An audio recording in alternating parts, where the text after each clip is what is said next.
शिवसेनेचे आमदार अभद्र प्रकरणाचा उद्या निकाल आहे।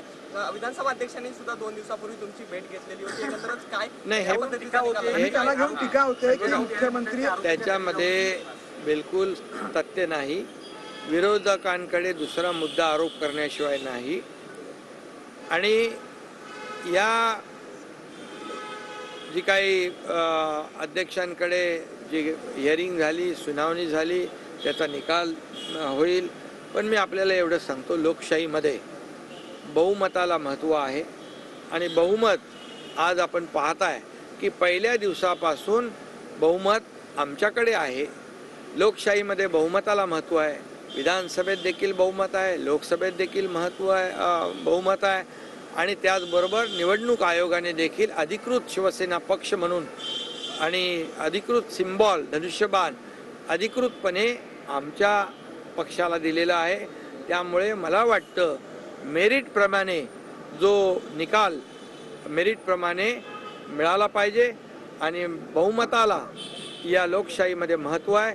आम्ही कुठल्याही प्रकारे जे नियमाप्रमाणे नियम सोडून कुठलंही काम केलेलं नाही। नियमाने हे सरकार स्थापन झालेलं आहे, घटनेने दिलेल्या अधिकाराप्रमाणे हे सरकार स्थापन झालेलं आहे। आणि त्यामुळे बहुमत लक्षात घेऊनच निवडणूक आयोगाने, मी पुन्हा एकदा सांगतो की आम्हाला पक्ष म्हणून शिवसेना आणि धनुष्यबाण रेकग्नाइज त्यांनी केलेला आहे। आणि मला वाटतं, मला खात्री आहे, अपेक्षा आहे की मेरिट प्रमाणे निकाल लागायला पाहिजे। ठाकरे गटाचे नेते रवींद्र वायकर यांच्या घरावर ईडीची धाड पडलेली आहे। जोगेश्वरी येथील नाही, त्याचे मला माहिती नाही, मी पाहतो। ही राजकीय आमच्या ईडी आमच्या महाराष्ट्र सरकारच्या हातात आहे का?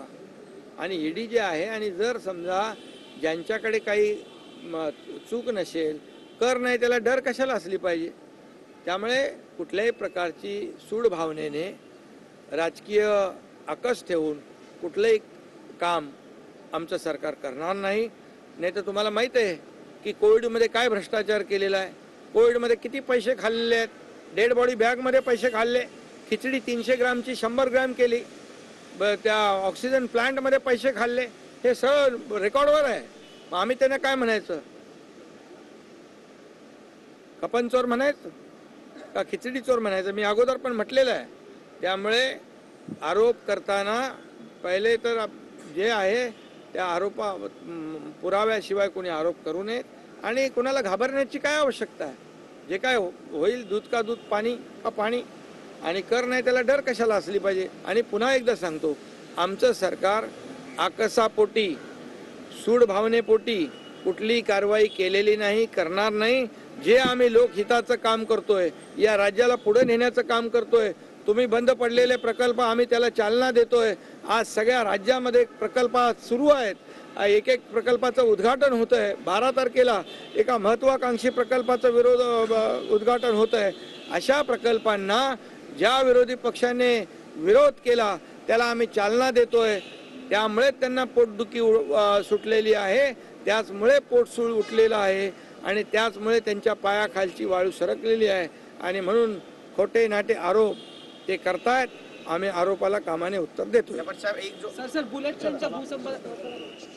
नाही त्याला डर कशाला, अशी प्रतिक्रिया या ठिकाणी मुख्यमंत्री एकनाथ शिंदे यांनी दिलेली आहे। ईडी महाराष्ट्र सरकारच्या हातात आहे का?